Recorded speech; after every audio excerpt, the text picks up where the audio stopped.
নমস্কার, ব্রিটেনে বাঙালির আজকের ব্লগে আপনাদের সকলকে স্বাগত। ভিডিওগুলোতে আপনারা দেখেইছেন যে আমাদের এখানে এতটাই ঠান্ডা পড়েছে যে চারিদিকে বরফে বরফ আর আমরা ঠান্ডায় জুবুথুবু। হাজব্যান্ডের যে চশমা বরফ হয়ে গেছিল সেই ভিডিওতে আমি ব্যাপক সাড়া পেয়েছি। তবে ঠান্ডা পড়লে মজার থেকে সাজা অনেক বেশি, যেটা আমার মনে হয় কলকাতাবাসীরা এখন হাড়ে হাড়ে টের পাচ্ছে।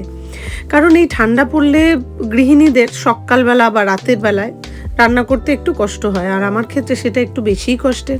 আমার মতো যারা আছেন তাদের সকলেরই অবশ্যই কষ্টের, কারণ ঠান্ডার মধ্যে অফিস থেকে এসেই বলছে একটু ভেজিটেবিল চপ হলে ভালো হতো। এখানে আসার পর থেকে বা আগেও কখনো আমি কোনোদিনও ভেজিটেবিল চপ ট্রাই করিনি, তার কারণ আমার মনে হতো এটা প্রচণ্ড খাটনির, তারপরে কেমন হবে না হবে, তাই কোনোদিনও করা হয়ে ওঠেনি। তবে আমার আগের বাড়ির ওখানে একজন দিদি ছিলেন, সুলগ্না দি, তার হাতে আমি ভেজিটেবিল চপ খেয়েছিলাম, যেটা কিনা ছিল অসাধারণ। আর এর পরেও আমাদের আরেকবার খাইয়েছিল, সেটাও ছিল দারুণ।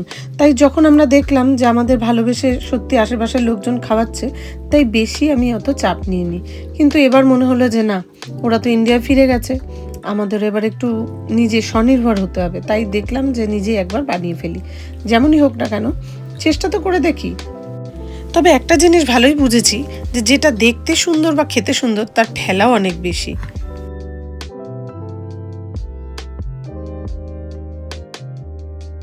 দেখতে খুব একটা হয়তো ভালো হচ্ছে না, সেটা আমি নিজেও ফিল করতে পারছি, তবে আমার মনে হয় না খেতে খুব একটা বাজে হবে। আর খেতে কেমন হয়েছে সেটা এক্ষুনি জানা যাবে বাড়ির সকলকে যখন সার্ভ করব। কেমন হয়েছে বল? দেখো, good good.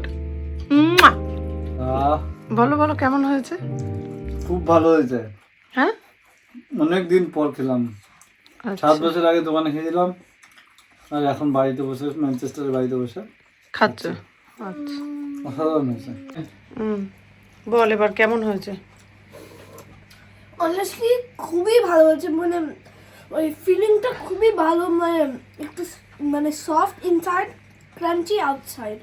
Okay, out of 10? Out of 10 আমি 9.5 দেবো, বিকজ 5% একটু ঝাল হয়েছে ওটার জন্য। আচ্ছা, হ্যাঁ, দ্যাট ইজ মাই। তাহলে কি তুই খাবি না ঝাল হয়েছে বলে? সেটা খাবো। ও তাও 5.5 দিবি না? 9.5। আচ্ছা ঠিক আছে, থ্যাংক ইউ। ছোট থেকে বড় সবার কমেন্টস তো দেখলেন, এবার আপনারাও কমেন্ট করে বলুন আপনাদের ঠিক কেমন লাগলো।